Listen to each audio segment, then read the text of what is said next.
if you have a company that has a significant HOA business and maybe your property management business is smaller, you probably want somebody to take on your company, unless you want to split it up, that can do both of those things.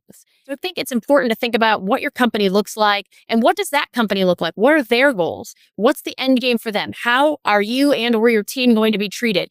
What does that look like? And when I say treated, what's the culture like? Because if you're growing in this dynamic, you're going from an office where you're probably all in the same place all the time to more of a corporate structure. And a lot of PMCs, I was not familiar with what corporate structure looked like. So that was I learned a ton, but it was a huge, huge learning point for me. And, there could be periods of time where you and your team feel like you're a little bit on an island. So developing a culture as a more nationwide company is really important so that everybody feels like they're a part of something, because otherwise it can feel very lonely.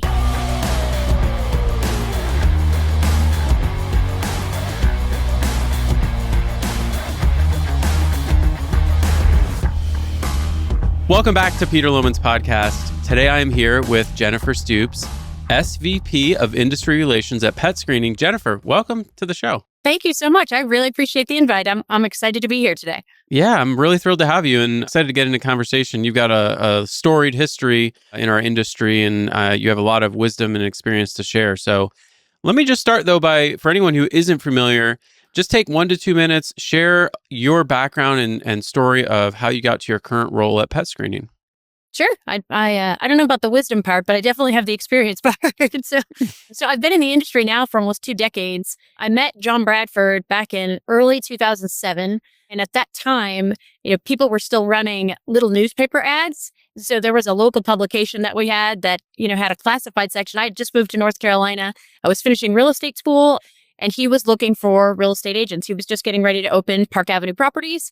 And so I applied. I think I was scheduled in 2 or 3 weeks to take my state exam. I had just passed my class exam.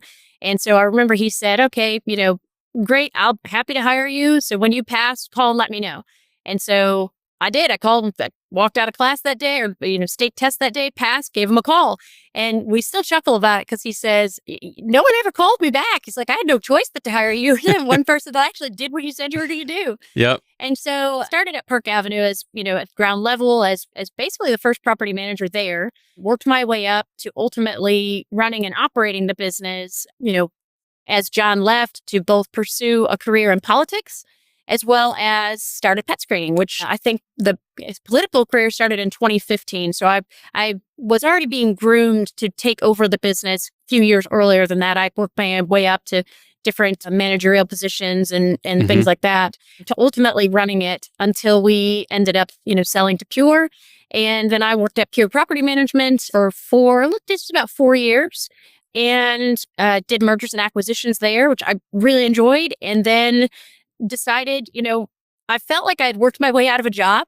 There's only so much acquiring you can do. And then you kind of focus on organic growth and, smaller roll-ups. And so it was just time for me to make a change. And there was an opportunity that opened up at PetScreening. And of course, I've known John for almost 2 decades. And there was an opportunity to foster relationships, do industry growth, And so the opportunity to be the SVP of Industry Relations opened, and I interviewed for it and decided that was a good next move. And it's been very interesting to take operator experience and shift it over to the vendor side of the world.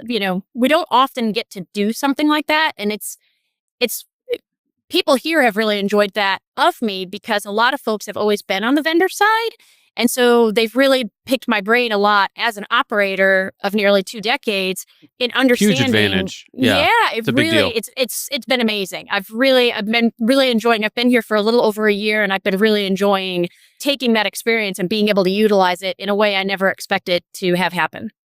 Yeah, that's great. So PetScreening, I know most people probably are familiar, but PetScreening is a service that helps property managers handle pets. And if you're a property manager, you know that pets are a little bit of a wrinkle in the screening and lease signing process, especially as it relates to service animals and emotional support animals, ESAs. PetScreening basically streamlines that whole thing, makes it really easy, and helps you qualify pets and charge pet fees and pet rent and kind of outsources the problem. Is that a good summary? Yeah, I was the first user of PetScreening, and You were and the so first user? the Well, I very guess that first makes sense user. because you were working for John at Park and he Right, was the right. co-founder, And yeah, or actually, the me founder. personally, other than probably his own immediate family, as we were testing it before Park Avenue even used it, I got to do my own pet profile for my dogs at the Nice. time, and so it was pretty cool to be in that phase of it and kind of watch it be built out. But to your point, this was interesting because it was created by a property manager for the property Yeah. management industry. And there's something to be said for that because as operators, and you get this too, we see different things that we need that the industry tries to go create for us. But unless you've been sitting in our seat, in our shoes, and gone through some of the things, and how he ended up deciding to do this was because we had picked up some assets from another company. I think we had managed for 3 days on this one particular property, and there was an unreported pet in the property, and it bit somebody. Mm. And so, of course, now 3 days into this, we have no idea. We haven't even been able to get our arms around all of the inventory that we just ingested 3 days before. We now are faced with this dog bite situation. Looked at the lease, no pet reported on there. And that, of course, got John's wheels turning. And if you know him at all, his brain is constantly like that. And so, that was the genesis of how the thought came behind this industry does not have a good way for property managers to have a way to be pet friendly because figure this company was started a little over 8 years ago, and at that time there weren't. I mean, I think we all tried to do our best, but you could ask, and Peter, we probably would say this today too. You could ask any property manager how they're doing certain things. We're all doing a lot of the same stuff, but we're all still doing it differently. There's there's no unified way. There's no great playbook out there, and so pet screening is one of those tools that it's free to property managers, which is awesome. And it helps you create compliance because you're treating everybody the same. But it's important to make sure that you're utilizing it for everybody. So there's the pet profile, but I find that a lot of PM companies are using it specifically either only for pets or for pets and assistance or support animals, but they're not utilizing the no pet profile, which is just as, if not more important than any of the others, because unreported pets are huge out there. Yeah. So pet screening helps create compliance, true pet policy and process. It helps mitigate risk. And of course, bonus, it helps also generate revenue, for property management companies. Yeah. Every time I see photos of the office, there's dogs there. And yeah. I wanted to ask you, how many dogs actually are at the office every day, on a regular I would tell you weekday? On any given day. And so we have kind of a hybrid schedule, but on the days we are in the office, you'll see anywhere between probably 25 and 35 dogs in the office. Yeah. That's amazing. There's a lot. That's in fact, huge... I came in. So we have three kind of different sections of this building that we rent out. So different teams are in different buildings. And each building you go into, there's dogs in every single one of our 3 different buildings. And do these dogs all get along? Are they just kind of running around like a pack at the office? Or do everyone keep them like by their cubes? Or how does it work? Yeah. So it's really cool. I'll have to, at some point, we'll do a tour around and I'll send you in a little video. But we have what we call yards. And so, most folks, when you have cubes, if you will, you have big open spaces and you turn them into cubes, you kind of have those walls that are metal and then have fabric. And ours are actually 4-foot privacy fence yards. And so that's how they're cubed out. And then everybody that brings their pet in has a little, almost like a baby gate. And if you don't have one, we actually supply them. They're hanging at the end of each row. And so you can put like these baby gates at the end, on the entrance to your cube, so your pet can be in there with you. Now, there's teams in one of the offices that the dogs are in there so frequently together. It's almost like doggy daycare. That whole row has dogs. Yeah. There's got to be 6 or 7 in this row. And so they just block off the ends of the row and all the dogs are just in the middle of that row all day long. That's so fun. It's amazing. It is. It's a lot of fun. And it just brings people such joy. Yeah, I think for people who like dogs, which I love dogs, that would be like an enormous perk of working at that company. Like huge. I mean, think about that. One, you get to have your pet with you, which who doesn't love that? I mean, if you have a pet, you love your pet, right? And 2, it's a huge money saver because otherwise you're paying somebody to have to come let them out, or you're having to constantly leave to go do that. And in a lot of instances, Charlotte we look at it like a mini Atlanta. There's a lot of traffic on the interstate. And so it's not terribly convenient all the time for a Sure. lot of folks to just zip out and go back home. So it's a huge benefit in so many ways. And everybody loves it. And for those that don't necessarily, I got to be honest with you, there's got to be 80 some odd people that are in the office on any given day when we're here. I have not yet met anybody that doesn't love dogs. And if they don't, they just don't walk down the roads because there's ways Well, yeah, around, and it's like, when they come in for an interview, I mean, if you hated Oh, it's dogs, presumably you would keep looking. right. You're probably not one to come work here. Yeah. Now, what about cats? Do people bring cats to the office, or they just kind of stay at home? So they've been in the office. So one of the things that we do is a few times a year, we have a team in marketing that does photos, videos, or stuff like that. And so they'll do professional headshots for your pets. So we've had baby goats in here. We've had the Komodo dragons. We've had cats. We've had hamsters. The baby goat was something, I got to tell you. But 9 times out of 10, when you're walking around, you're going to see the dogs. Yeah. Most people I think the cats get a little bit more skittish. So you usually, Yeah. every once in a while, you'll see a different animal like the Komodo dragons, but generally you're seeing the dogs. All right. So I was checking out the website to prep for the call, and I noticed something that was new to me, and maybe it's been around a long time, but it's called incident tracking. And it looks like this is something where if there's an issue with a dog, unauthorized dog or dog bite or dog waste issue, it looks like the property manager can kind of report that to a database. And then if that same tenant applies to a different property manager's home or apartment, if that company's also using PetScreening, they're going to be able to see this kind of history. Tell me a little more about that, because property managers have dreamed of something like that, not for pets, but for actually tenants. And Right. we've never been able to get anything off the ground with it that's, used by more than a handful of people. So I'm curious, what is this thing and how does it work?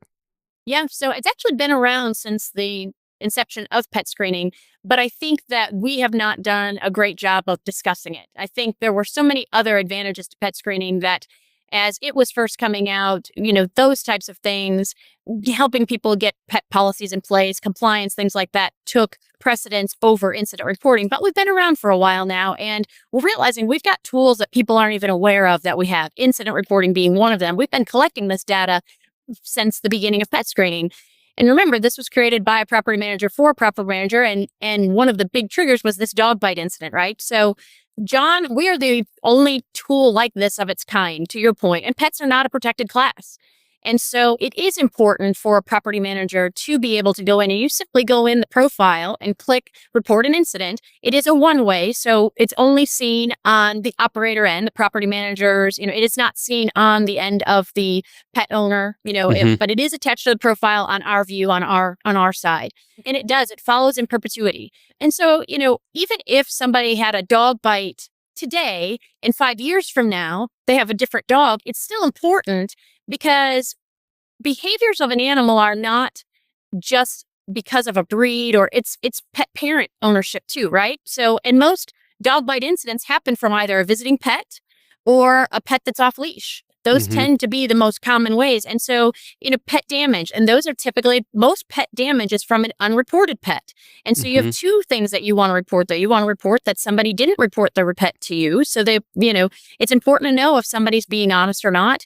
And it's also important to report that they had damage from that pet. And it's one of those things, to your point, that it is something you wish you could do for residents as well. But that's just, to your point, it hasn't been lifted, but this is, and you just simply go to the profile and click create incident, and it's there, and it follows them. And if there is a dog bite situation, whether it's the PM, they can pick up the phone and call the previous property management company to learn a little bit more about it to help make an educated decision there. But at least they have the information in front of them to help them understand what to do next. Got it. Okay. That sounds really interesting. And I love the idea here, and maybe we could start to expand, from pet incidents to other tenant violations using that same database, because that could start to become really valuable. What's the deal with, I've heard sort of conflicting thoughts and ideas around when the owner's insurance, like when their homeowners or landlord insurance policy disallows certain breeds. Like some areas have like outlawed that, but I never really know what the latest guidance is here. you have certain restrictions supposedly put in place by an insurance company, but then there could actually be conflicting laws that say you can't do that. And so what do you tell property managers these days?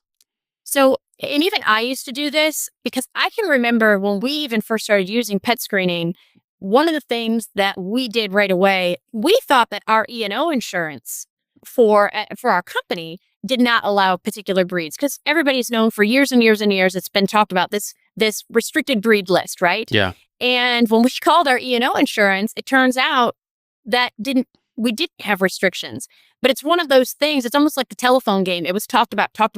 I'm not saying there's zero insurances that don't have something like that, but we learned to start telling other property managers, even when I was still on the operator side, I would always tell folks, call and make sure that your company insurance or even the homeowner, that their insurance actually has that block, because in many instances, they assume that it does, but it actually doesn't. Okay. And to your point, the guidance changes, all this stuff changes so much, it's hard to track it. Best piece of advice is to pick up the phone and call, because in a lot of instances, that's not actually there. And so it's important to check on that. And conversely, they can actually help you put a rider in place so you are able to accept pets, and it's dollars. It's not this huge expense to allow you to do that. And then you get yourself protected. So always make that phone call to your insurance and find out. Hey, I just wanted to give everybody an update on Crane. So Crane is the paid private community that I co-founded with Wolfgang Kroski a couple years ago. And we recently closed our fall 2025 application window. We only open up for new members twice a year. And so I first wanted to say welcome to all the new Crane members. If you're listening to this and you're a member of Crane, especially if you're a new member, just want to say thank you and welcome to the community.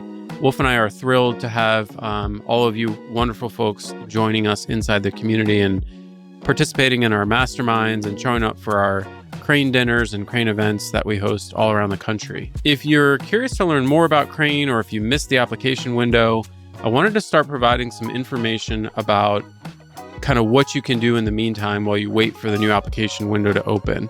First thing I really want to encourage you to do is join the wait list if you haven't done that already. You can go to joincrane.co, and if you just click join the wait list, you just put in your name and your email and like one or two other pieces of information.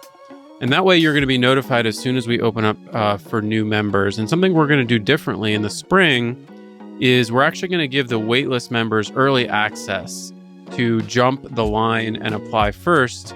And Wolf and I will be reviewing those applications before we even open up for the general public.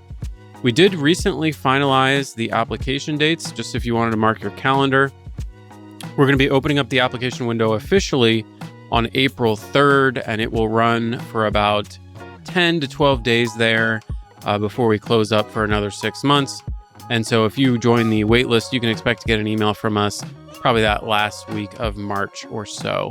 Really encourage you to learn more about Crane if you don't know much about it. It's been growing really quickly. We've been overwhelmed, frankly, with all of the interest and positive response from all around the community. We have industry leaders joining Crane every time we open for new members, and it's just been an outstanding experience. And I'm really honored and grateful to be a part of it. So go to joincrane.co if you want to learn more, and I look forward to seeing you inside the community. Yeah, and we've never done the breed restriction thing. We've always allowed we've actually never done breed or weight restrictions, because my opinion was always like, listen, I'm not a veterinarian. I can't, what are we going to bring the dog in and I'm going to do an exam and put him on a scale? Like, what are we doing here? So I've never really understood how property managers are discriminating by certain breeds and weights, and how are they just going off of what the tenant says? I mean, probably. I mean, think about when we did it back then. I mean, I would have to say that's probably the case. And it's interesting because I've been around. I have several friends that are very into rescuing pit bulls, and that's obviously a huge one that most people want to turn away. They are probably some of the sweetest dogs I have ever come across. They are cuddle bugs. They are lap dogs, but Chihuahua is actually ruled as one of the most aggressive dogs. The tiny little, but it's such a little yipper dog, and it's so small. It has, short man syndrome, but it's really more the pet parents and how it's kind of like kids that write with crayon on the wall. Most kids are not doing that, but kids that are unsupervised or maybe don't have, certain rules in place, it operates the same way with pets. Mm-hmm. And I know that majority of Americans have pets. Is that right? Do we know the latest statistics? It is slightly over 70% of U.S. households have a pet, and it's actually not even a pet. It's like 1.6 pets per Yeah. property.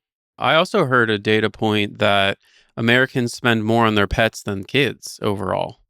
Yes, and in 2024, there were more pets adopted than children born by almost 1 million. Yeah, Wow. mind-blowing, isn't it? Yeah, that stat blew my mind. And in Yeah. our industry, only 33% of pets are reported to you, especially if you're not utilizing tools that can help Hmm. mitigate that risk. So And it's two-thirds not of usually about the pet fees. I mean, most people that have a pet know they're going to have to pay for their pet to be with them, and they're okay with that. It's usually those that have breeds that they think will not be accepted. yeah. So two-thirds of pets are unreported. Is that wow? Yep. Yeah, that's wild. Yeah. Yeah, and I think most listeners know that your best chance of leasing up a property is to allow pets. We have those conversations with property owners all the time. There's lots of different ways you can accommodate pets. You can charge a pet fee. You can charge a pet rent. You can do a deposit. You Hmm. can, and of course, we're going to skip over the whole ESA thing because that's been talked about to death. Oh, yeah. ESAs are not pets. You can't charge a pet fee, although there was a recent ruling that maybe it Yeah. could get interesting. Super confusing right now. Yeah. So I want to turn back the hands of time a little bit and take us back to your property management days. Now that we're sort of caught up in what you're doing now. And you were highly involved in Park Avenue properties, coming all the way up through the ranks to run the company, as you mentioned. Hmm. And in listening and kind of preparing for the show and just kind of being around in the industry for a while, I mean, Park Avenue got to be really big. What was the unit count? Where did it kind of top out at, or where is it today? I don't know if it's At still one point in separately. time, well, today it's part of Pure, but at one point in time, we had about 3,600 doors, which, Wow. back then for our industry, independently owned, it's small little companies. I mean, when you look at whether it's NARPM or just PMCs in general that are not, these larger conglomerates, average company size is 4 to 450 doors, kind of at its max. I They're think it's probably smaller than more, that, the I would average say they're probably size. more 350. Yeah, But, I don't, yeah. if you look at our NARPM friends, we're probably somewhere around 300-ish. So yeah, we were a small but mighty, a big fish in a little pond at that time. I mean, that's big. I mean, for an independently owned property, third party, scattered type property management company, that is very big. I can tell you because I've been collecting data and statistics on largest property management companies, and that is very sizable. So I love talking to operators who have worked at scale in that way. One of the episodes I was listening to, you got into a really interesting discussion about running the company as a pod versus departmental. This was years ago that you recorded this episode. And at the time, you had, I think, recently made a switch from departmental to pod. And you were kind of talking about that. Now that more time has passed, and even since you recorded that, what's kind of your latest thinking on how to organize a larger property management company? It's kind of what we did at Park Avenue towards the end, and I believe that even Pure still operates this way today. There are a lot of companies that either run fully departmental or portfolio based, and we were a hybrid. We did have pods, but we did have departments as well. And so, as you look to scale, if you take a company to 500 doors and you want to go to 1,000 plus doors, it's not just about more properties, it's about scale. And how do you scale that to be most effective? Portfolio and one property manager doing all the things. Heck, even if you're at, 500 doors, one property manager managing a portfolio of properties is probably not the answer. They need help, because they can't be out in the field. And I don't even think a lot of people realize that in most instances, you probably have people that are out in the field doing certain things. You probably have people that are answering your phones. You probably have, whether it's tech or otherwise, running your application screening. And this data is coming back into a property manager. But one of the things that we had learned, and even when I had switched to the pods back then, in order to scale and create economies of scale, it's not always about throwing people at a problem. It's reevaluating how you're going to go run that business. And so if you would take a property manager, and this was something I think all of us have experienced, whether it was ourselves, because as you start a company, you're probably doing a lot of those things on your own until you get to a certain growth point, and then you go hire somebody to help. You go away on a vacation for a week, take a property manager that works for you, and they're stressed out if they're managing a portfolio on their own, because when they come back, there's a tremendous amount of work. The volume of emails and things that come in any given day to their email inbox is overwhelming. And your other team, most of us tend to run pretty lean on staff.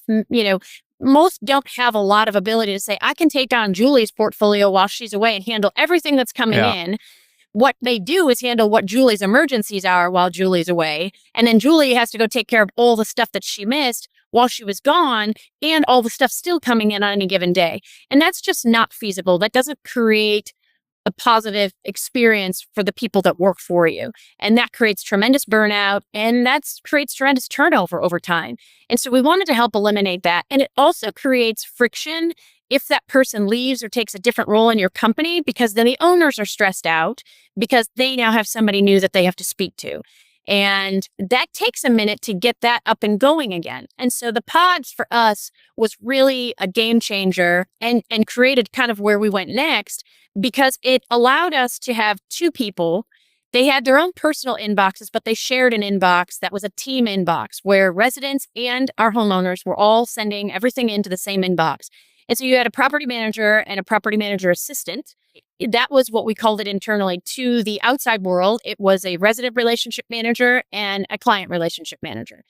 And the emails had both of their signatures on it. And so there was redundancy there. And so if somebody was out, there was two people on that team. So the other person knew how to do the other's job. And it was great too, because it allowed for upward scale. If a property manager assistant ultimately wanted to become a property manager, they were learning while working in this pod arrangement. And it was great because for owners, they got used to two people seeing two names. Every now and again, a resident manager would have to speak to an owner if somebody else was out.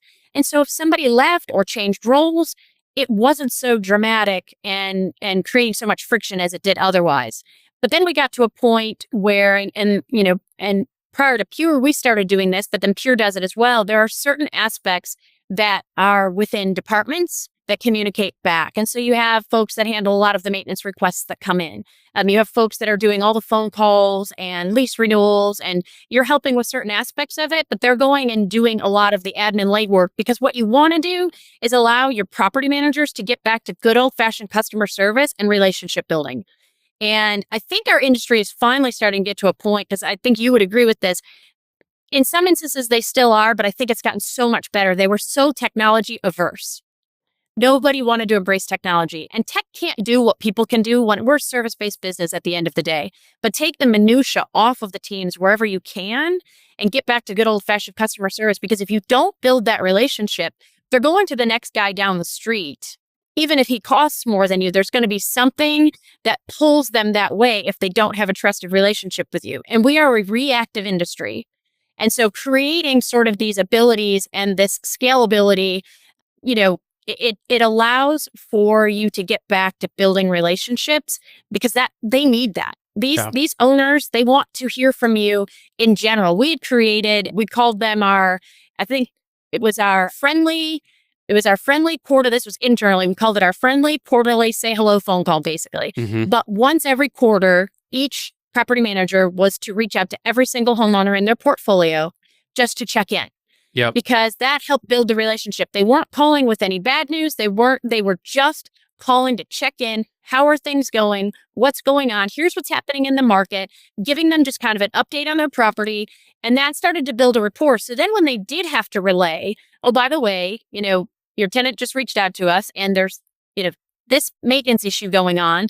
They trusted you that you were getting the costs that were going to be, cost effective for them. You were doing what was in their best interest.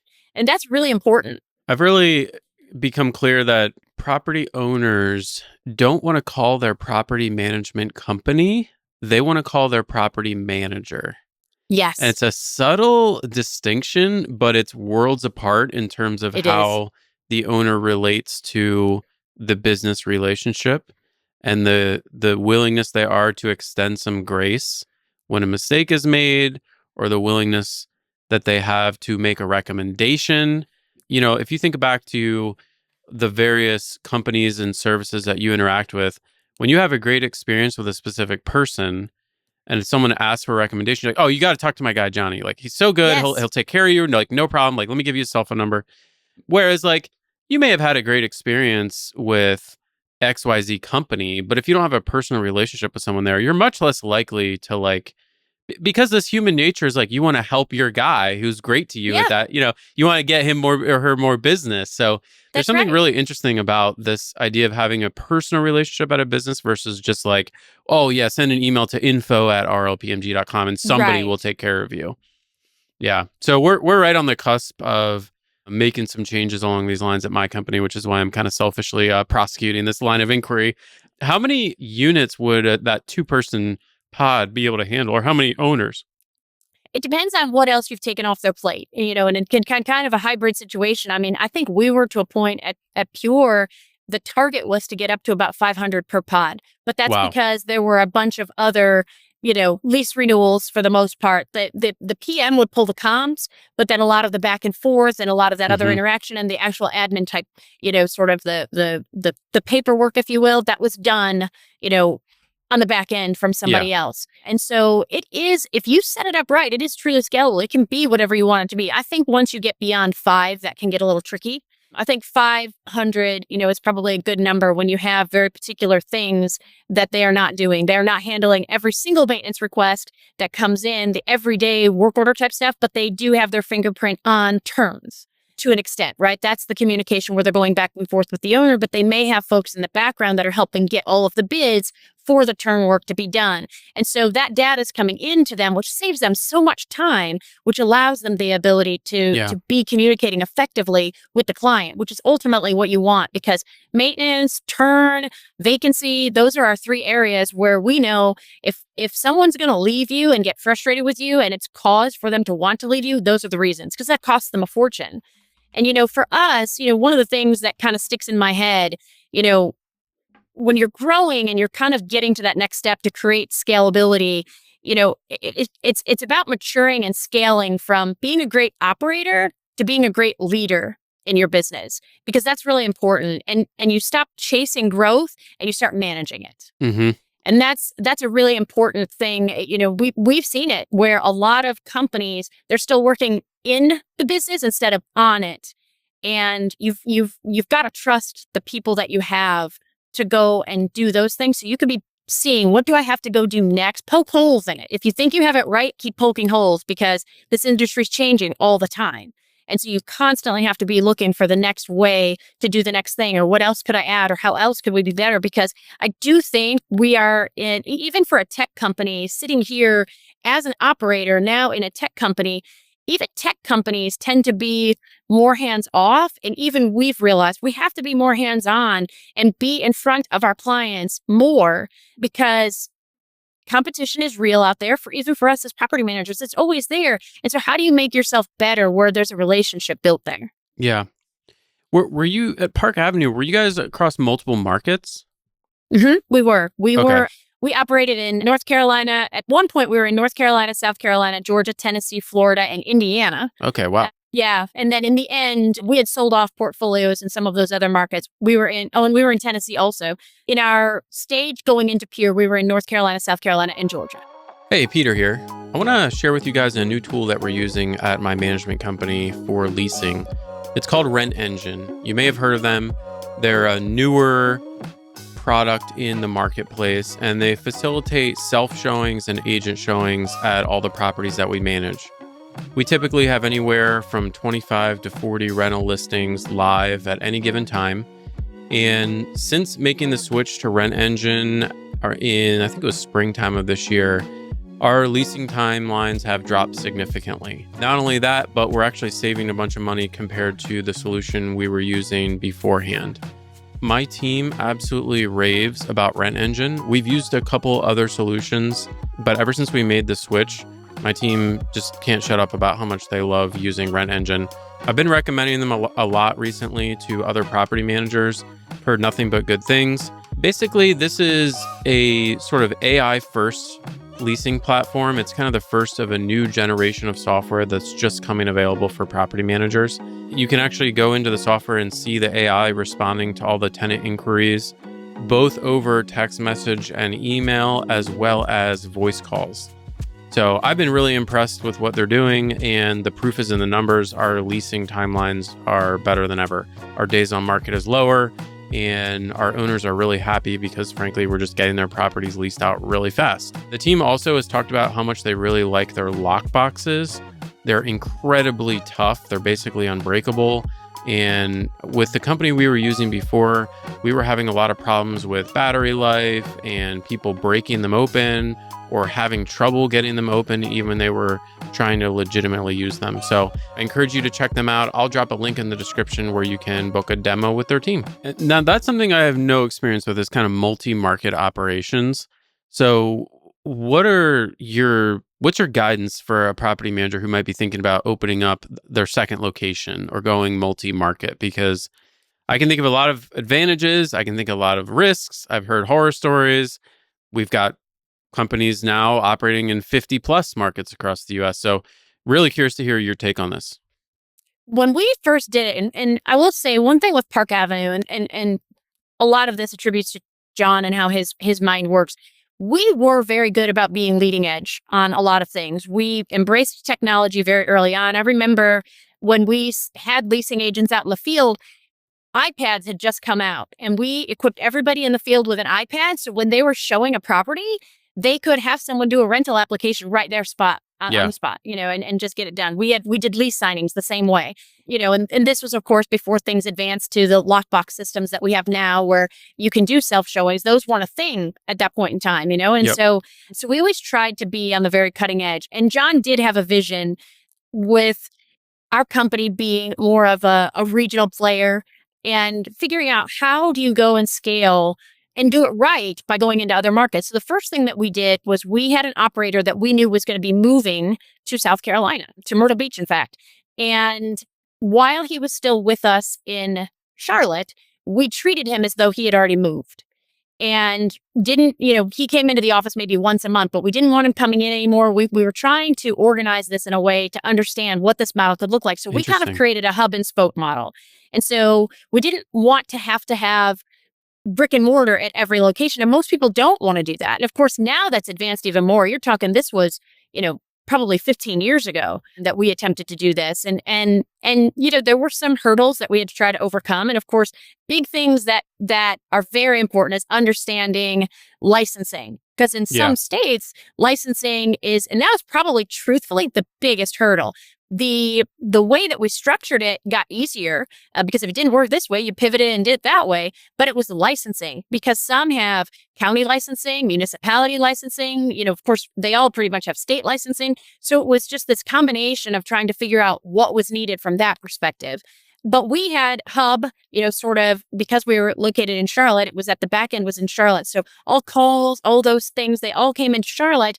And then you had somebody boots on the ground that worked from their home that went and did the boots on the ground phase. And that was at the time you were still doing your own showings.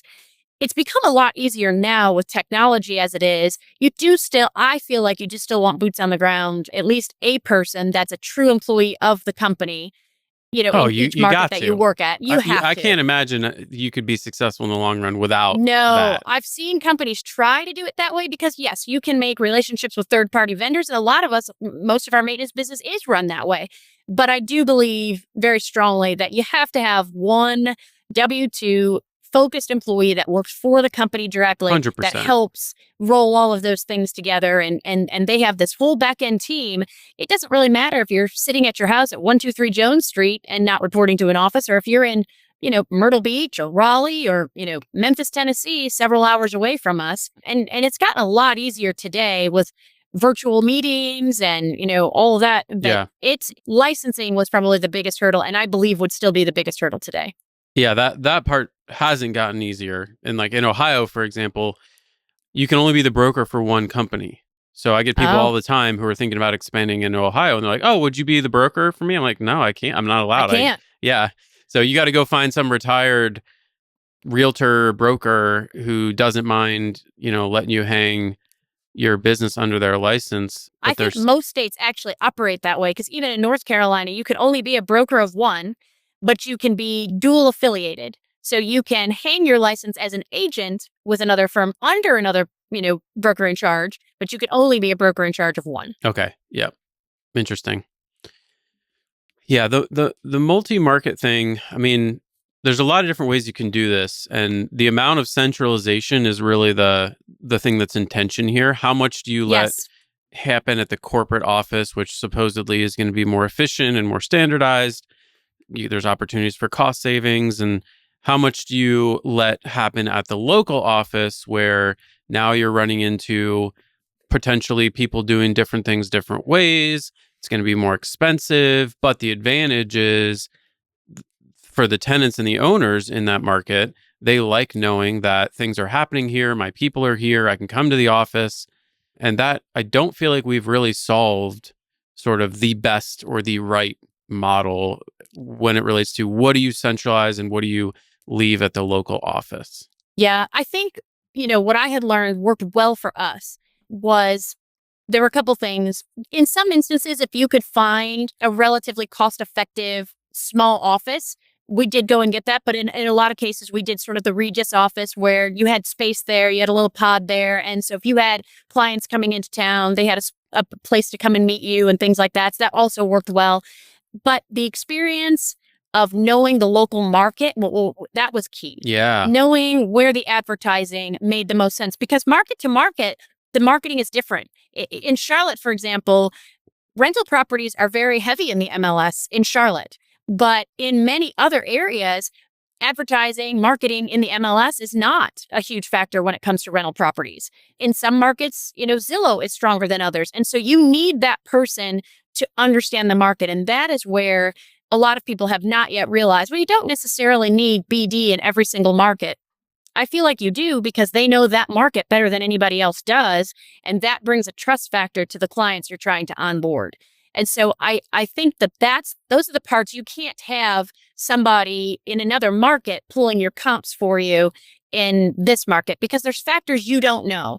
It's close to a school that the bell rings every 10 minutes and that's going to drive that rental property crazy. So, there's just certain factors. You can hear the interstate right behind your house, and so turns out real estate is a local business. I mean, who could have guessed, Yeah, exactly. Yeah. So you can't do away with people things on certain things, but can somebody on the back end, after you've provided them with comps and you've communicated with the resident what that, lease renewal will look like, can somebody on the back end internally go and take care of that paperwork for you? Absolutely. Yeah. Can somebody internally, when you give them all the factors, put it into the places for you for marketing? Absolutely.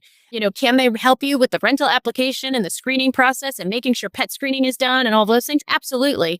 But when it comes to the market and then handing it over to your property management team, that local knowledge is key. And without that, I think you'd struggle with success. We've seen it both ways and we've tried it both ways. It is for us, was not nearly as successful when you don't have boots on the ground that is familiar with the market. Would you call that like a lesson learned? Like, hey, we tried Yes. this, we tried that. Was that a lesson learned? Yeah, for sure. I think, Okay. we were firm believers of having boots on the ground, but I think initially there were certain aspects of the back end that we tried to help do that we realized it was not as effective. So Yeah. taking certain things off and making other things very much market focused were key. And that for sure, I mean, that's the whole point of trying things, right? You can't be afraid to try it. You just got to learn from it. Totally. And pivot and do whatever is the next appropriate thing to try and do. Exactly. That's how you learn. Yep. That's the only way we're going to learn. There is no playbook for this stuff. And the speed of that iteration is basically going to define the trajectory of your success. It's not necessarily about getting it right the first time. It's about That's right. making the decision quickly with the information you have available, evaluating whether that decision was right or wrong within some reasonable length of time, course correcting if it was wrong, doubling down if it was right, and then making the next decision. I think That's exactly right. Yeah, the people I've seen grow huge companies, multiple companies, they operate that way. They're not waiting for a perfect answer. They're not sitting in a cube somewhere crunching numbers for 3 weeks to like model it out perfectly. They operate on instinct. They take big swings. They don't all work out, but they are quick to make those decisions and then allow the feedback to inform their next move. Yeah. A lot of our companies, and you've seen this too, I mean, you can't be hasty necessarily in your decisions, but they'll paralyze yourself by Yeah. analyzing. At some point, just do. Because there's not a whole lot that in our industry that you do that if it's a mistake or it's an oops, you can fix it. I mean, Yeah. there's very little that we can't go fix in what we do. This is not rocket science, not brain surgery. Just don't operate without a license or steal trust account money. Yeah, that would not be those are some okay. fatal mistakes. Good gosh. I Yeah. can't believe that stuff even still happens, but it does. It does, because I keep an eye on, like, I try to stay friendly with the Ohio Division of Real Estate in case I'm ever down there for some horrible reason, which I've never been, but I want them to at least know who I am. So I keep an eye on, like, the cases that they're hearing and stuff. Yep. Once in a while, I'll do, like, I don't know if maybe people don't know this, but if you keep an eye on some of, like, the case hearings that happen at your division of real estate and you see one related to somebody you know, or you know it's related to property management, you can typically submit a open records request and say, hey, can you send me what's available for this case? And they'll send you, like, That's interesting. they'll send you the settlement agreement or whatever, the original complaint. And so you can learn a lot about how your division is currently thinking about various property management issues by reading their reports and their settlement agreements and the complaints and how they're handled. And did they get their hand slapped, or was this a serious? So it's sure. actually kind of fun. Those are a great learning tool. Yeah. And similar to you, I had always, and actually I still am, I was always involved in our realtor association. So I started by North Carolina has, of course, we have NARPM chapters here, but we had a property management division. So a lot of states and their realtor division have either a property management division or a property management council, they may call it. And so I was involved in that for a long time. We always paid attention. The bulletin comes out. We call it the bulletin. It comes out once a month.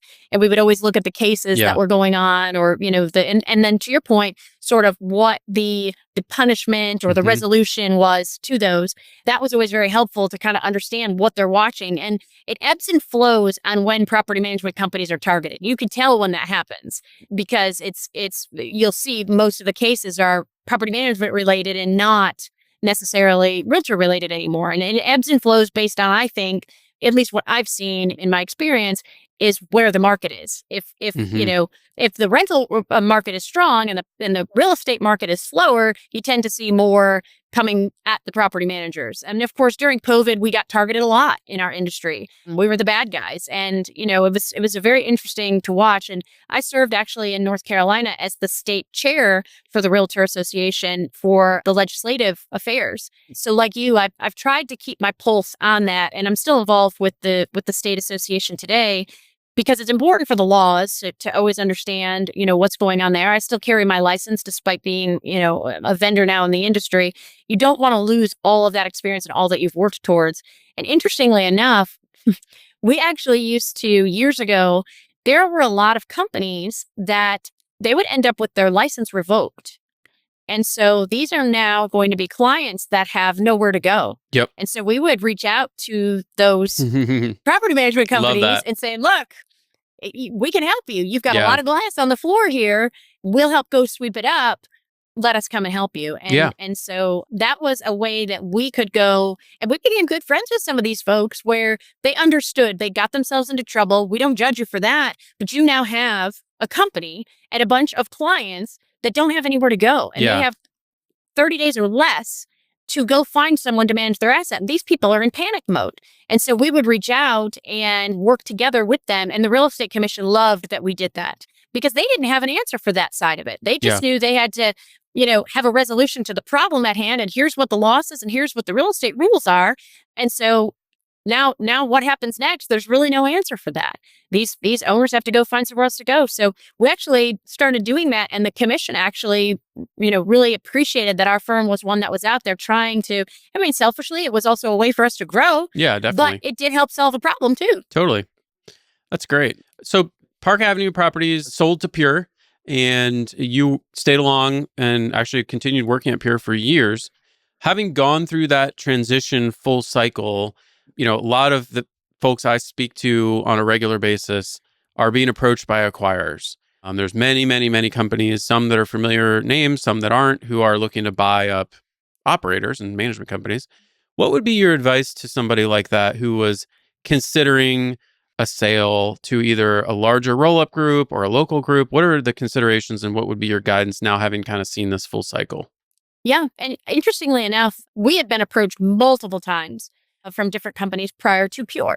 And for, I think what our mindset was, and I'm happy to share that, Pure was the best fit for us at the time that we chose to do what we did. And everybody's why will be a little bit different. So to me, each person has to sit and sort of think about the factors. We wanted to join a company that we could help go build. I like to go build things. John, even though he was not involved in our day to day anymore, in fact, really at all, I think, we would invite him to activities at the office when we were doing something fun because, he was just busy with legislation and his role in the legislature. And then, of course, with, building PetScreening. But I think there's a variety of things, if you are you looking to do the next thing in your career? So if you're somebody that's not looking for an exit because you're looking to exit the business to go into doing whatever is next for you or to retire, there's different factors that you're going to want to look at that are more important to you that maybe wouldn't be to somebody like you or me doing it today. I wanted to potentially stay on to go to whatever was next. And I didn't want to do that at a company that was already well established because I didn't really know where I would fit in for something like that. Mm-hmm. And so if I was going to stay on and go do the next thing, for me, it was going to be with a company that I could help go build again because I do enjoy that part of it. I enjoy the build side of it. Would I want to go do it again on my own? No. Done that twice now and I'm good. But I do love going and building something new. But if I'm looking to retire, there's different factors, that I would look at. What's going to happen to my team and how are they taken care of? Which parts of my team want to stay and want to go? What does that look like for them? If I'm staying on, what roles are available? What does that look like? And look, there's no guarantees because it's like interviewing for a job. You still have to perform. And I think that's what a lot of people forget. If you stay on with the next company, it's not a guarantee that you're going to have a job there forever and ever. You should interview for that job and understand what that job requires of you, because I have seen where folks come on board and from both sides, either the company acquiring is not clear on what the next role is going to look like. So if you're that person that's going over to the next company, make sure you understand what that looks like and what the expectations are of you. Because if you don't, that's a recipe for disaster for both parties. Yeah. And that can lead to disconnect there. So what's the outcome of what you want to have happen to your company, to your staff, to yourself? What's the reason for the exit? Is it a retirement? Is it to go help build the next thing? Those things are important. Do you have a company that has HOA? Because, if you have a company that has a significant HOA business and maybe your property management business is smaller, you probably want somebody to take on your company, unless you want to split it up, that can do both of those things. So I think it's important to think about what your company looks like and what does that company look like? What are their goals? What's the end game for them? How are you and or your team going to be treated? What does that look like? And when I say treated, what's the culture like? Because if you're growing in this dynamic, you're going from an office where you're probably all in the same place all the time to more of a corporate structure. And a lot of PMCs, I was not familiar with what corporate structure looked like. So that was I learned a ton, but it was a huge, huge learning point for me. And, there could be periods of time where you and your team feel like you're a little bit on an island. So developing a culture as a more nationwide company is really important so that everybody feels like they're a part of something, because otherwise it can feel very lonely. Mm-hmm. Yeah, that makes sense to me. Assuming that you get clarity on some of these factors, the culture, what's going to happen with your team, what you're going to be doing in your role, if you want to have one at this, a potential acquirer, what are like some of the non-obvious things that crop up or that could make the outcome be not what you thought it was going to be? Because frankly, I've talked to friends who have sold or acquaintances who have sold to all different companies, and the sort of it's not been a universally positive experience. I'll just say that. Yeah. So what could I do to increase the odds of it being a positive experience? I think truly getting in writing, I think where I personally have seen a lot of folks have maybe a disconnect. It's not over the negotiations of what the value of the business is. Those things are usually easy. The numbers part of it is actually easy. It's truly expectations. It's truly about who are you reporting to somebody? And if so, who is that? Are people reporting to you? How long is your role going to be? So you may want to get things in writing that say, if you're not looking to exit the business for another 2 years, unless your performance is bad, make sure you've got some securities there. What I've noticed with people is they think they want to do job X and they may not be really great at job X, but nobody realizes that until they get into that role in the new company and recognize that is not where their core strength is. And that then creates either there isn't a spot for them within that business, or try to put them in a different role. And that may or may not work out. Sometimes it does. Sometimes it's just a matter, we've all had that happen with our own companies. You're just in the wrong seat on the bus. And that can sometimes be an easy fix. But I truly think that a lot of people get so fixed on where they want their numbers to be that they don't ask a lot of the underlying questions that are important. What does vacation look like? We've been owner operators for all these years. What do you mean vacation time, right? There is no such thing. When you go, but you're still connected, right? What are those expectations? What does that look like? Because you do go from having the freedom to say and do whatever you want, when and how you want to do it, and leave and come and go. And that may not be the same. And those little things, those are the incidentals that I don't think people think of. What does that look like? Because now I am reporting to somebody. I don't own this business anymore. I may be an owner of this business, but I'm not the owner of this business. And so I probably have somebody I'm reporting to. So I probably have either a PTO schedule, or I probably have requirements of when I need to be in the office and how that looks. I can't just come and go as I please. And those are quality of life potential game changers that you have to understand. I think that's a lot of the incidental things that you're talking about that I've seen people make mistakes on. Yeah. So that's really interesting. And a lot of that's just like self-awareness, like knowing what's important to you and making sure you're communicating that right up front and even potentially getting it in writing. So really good insight. I even remember for myself, I did make sure, because I didn't have PTO. I mean, because of my role, and I think a lot of owner operators are like this in general, when you're away, you're still connected to a point. You typically have a good team in the background, but if they need you, you're accessible. And you are used to that. But again, you're coming and going as you please. And so the idea of, and some people, it doesn't bother them. The idea of somebody saying, okay, well, now you have 2 or 3 weeks vacation on an annual basis. You're kind of like, what in the world? I typically go to see my kids or my family, or, 6-7 times a year for a week at a time, and whatever that may be. And those are kind of game-changing things where people are like, because you don't make those decisions anymore. And you just forget. Like, you may have never been an employee, or maybe you were 10, 20 years ago, and you just forget what it's like to, not be kind of the man, so to speak, anymore. Right. Yeah. You don't make your own rules anymore. Yeah. So it's important to understand what those look like. Very interesting. Now, on the other side, and you worked at Pure, I think in M&A for a while, you were really involved in helping them with that. What would be your advice to a group, and I talk to these guys all the time who want to start rolling up management companies and start acquiring. What would be your advice to them on considerations here in 2025 that you should be taking seriously if you have a dream, like you say you have a nice little management company that you either bought or started, and now you have a dream of rolling up and acquiring other companies? Look at the books. It's important, I felt for people because, I had the privilege of working with some of the best folks in the industry. And I think for me, when I went over to Pure, one of the reasons they wanted me to do M&A is not because I'm the smartest person in the room. It's just because I know a lot of people. And having gotten to know so many people within the industry, and I know you do too, we have conversations. And so there were several people I knew almost immediately were looking to either retire, to go to the next level with their business, but didn't know how to go do that on their own, and were looking for something different. And so in my view of the world, these were people that I felt like at least having a conversation with. And there were some that we weren't the right fit because perhaps they had more of an HOA presence than a property management presence. And so Pure was not the right fit for something like that.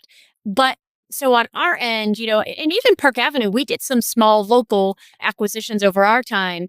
And it was looking at things like, is the contract transferable? That's huge. The PMA. That's Yeah. something, yes, the PMA. If it's not transferable to the next person, that's a struggle. Like that's that. Because then It's you're almost going a one by one non-starter. getting owner approval, whereas if it's Yes. assignable or transferable, you can just give them written notice typically. That's exactly right. Because if it is not assignable to whomever takes it over next, now you're in a situation where you have to go one by one. And typically the operator that wants out is going to help you do that. Because if they want out, then they're incentivized to want to help you get these new contracts. But it also potentially gives the client a reason to want to terminate. Yep. Because now you're bringing something to light. Whereas if it's transferable and you send out, information from the previous owner introducing the new owner, it can be very exciting and it's, hey, this is great and these are all the advantages. But if you're being called, well, we got to get you a new contract, and 9 times out of 10, that new contract isn't the same as the old contract. And so now you're just creating. So that was probably the number one, even when I was doing it with Park Avenue, that I would say was a really difficult challenge to overcome. Yep. Books are easier to go fix. People being overstaffed is easier to go fix. It stinks, but that's easier to do than contracts that are not assignable, property management agreements that are not assignable. That's a hard one. Got it. And how about like for an acquirer, how should they, I guess sort of two related things. One, what's the right approach when you go to another owner of a management company? I mean, I get a lot of cold emails from people I've never heard of, very impersonal. I get other people that are inviting me to dinner at every conference and have done for 3 years, 5 years even, and everything in between. And then sort of related to that is, I guess it's like as an acquirer, what would be your advice around the culture at a company like that who is specifically intending to grow through acquisition? I think when you're talking to folks that you, as an acquirer, and you're talking to companies you're looking at going acquiring, it's not just about door count. What is their staff like? How happy are their staff there? Because if their staff already isn't happy now, if their team is not happy now, they're not going to be happy probably with you either. Because once in this industry, there can be high burnout and they don't know you. So, at least where they are, it's kind of the devil, Mm-hmm. and then you're going over here and the unknown. And if you bring, I always used to say it takes one bad apple to spoil the bunch, right? And so it's kind of like a cancer in an organization, and that negativity spreads like kudzu. The positivity, there could be 10 people that are super positive and one that's super negative, and for whatever reason, that tends to spread harder and faster than the 90% that are positive. So interview the staff, understand what you're dealing with there, understand what their roles are, understand, what makes them happy in their job today. Just get a sense. You're not trying to put them on notice. You want to position it in a way where you're getting to know them and to understand what are the things you enjoy about your job? What are the things that are a challenge for you in your job? If you could do it differently and have other things, put into place to help make your job easier, what does that look like? How long have you worked in this space? What is it like working for the company you're working for today? You're not trying to encourage them to talk negatively about anybody or anything, but you're trying to understand where their heads are at. Because most of the time, in some instances, you're not. But I know in my experience, most of the time you are keeping some, if not all of that staff. Mm-hmm. And so if you bring negative mindsets over to the new organization, that staff will not stay. You won't want them to stay. And then that looks difficult as an acquirer. If all of a sudden you bring 5 people over and 4 of those 5 people are now gone, that doesn't look good to others within. Why did that happen? What went wrong? And so it just creates. So I think understanding what the contracts look like, property management agreements, understanding where their staff's head is at, that's even more important. And if you are bringing the operator on as well, if you're not doing a roll up and you're looking to bring the operator on as well, same thing. I mean, you really need to understand. So I think interviewing the team that works for them is almost more important than interviewing the operator first. I mean, you know a little about the operator and their company because you've probably done some homework. So understanding where their staff head is at, because that gives you some insight to what the operator is like. Which would be hard to do unless you're kind of already under contract. I mean, personally, Usually I'm not going to let an acquirer come and interview my staff, like just because they're interested. You're going to get to a point. That's right. No, you're going to get to a point where you're under NDA and you want to have further discussions. The acquirers, I think a lot of people tend to look solely at door count. I look at revenue. How well is their business? You can have 100-door business that's making more money and producing more revenue than a 300-door business for a variety of reasons. And the number one reason I saw that people were revenue, not as positive as they should be, Mm-hmm. staffing. People always think that throwing more people at a problem is the answer. And I will tell you, there were so many webs of companies that I would look at their team and you would ask them what they do. There was so much redundancy that they didn't realize. And then this person would say they were overwhelmed, but they couldn't even articulate why they were overwhelmed. And then you talk to this other person who was doing almost the exact same things as this person was doing. And so the reason for some things not getting done at all is because this person thought that person was doing it because they both do the same stuff. Yeah. It was just kind of crazy. And so those are the types of things that get a little bit confusing. I think understanding too, when you're talking to an operator before, of course, you can even get to the staffing point, what are they involved in? Are they involved? How well are they ingrained in their community, in their area? How well do people know their business? What do their reviews look like? I mean, it's a big deal to see what people have to say about them. And look, I look more at what a homeowner has to say than residents because we're pissing residents off all the time. Mm-hmm. But you tend to not make your clients angry because, if they go, residents come and go and nobody's trying to make residents angry. But if you don't give somebody back their full deposit, you're going to hear about it, whether it's warranted or not, And so while you do, I don't think they're invalid by any stretch of the means, but most of the time we see more against a property management company from a former resident, than you do from a client. Yeah. Client reviews are important. How is their perception of what's going on? And then understanding how their business operates, talking to an operator and understanding, what's the relationship like with your clients? Do you know what types of things do you do to build those relationships? The software that they use. Are you departmental? Are you portfolio? Just understanding how that operates, because the reality is you have to now go and take whatever they're doing today and ingrain that into whatever you're trying to do today. How different is that? Because if there's a huge differentiator in how you're doing it versus how they're doing it, that can get really tricky. Yeah. Both for the staff and the clients and residents. Yeah. Big changes. Yeah. Big changes. Well, thank you for sharing that. And I can't believe it's been an hour already, Jennifer. Me either.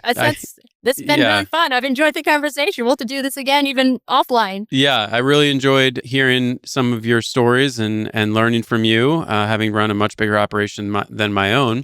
For folks who want to kind of follow along with what you're up to at PetScreening, keep up with you, where would be the best place for them to do that? I do post a lot of what's going on at PetScreening and stuff at on my LinkedIn.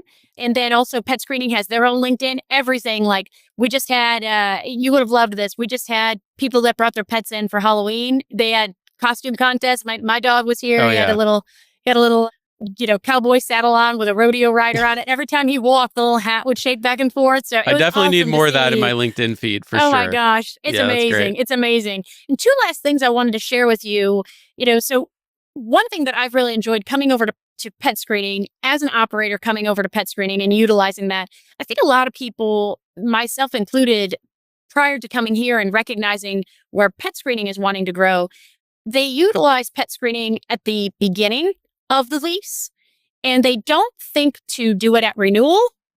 And they also don't realize that you can use it throughout the lease. We help with pet audits, free. It's also free. And so what we do is you can send us a list of, and it's still a little bit of a work in progress. But one of the things we do is we can take all the households that say they have no pet and run an audit against it to determine what the probability is that they may actually have a pet. So that's during your lease. So we're at the beginning of the lease. We're during the lease.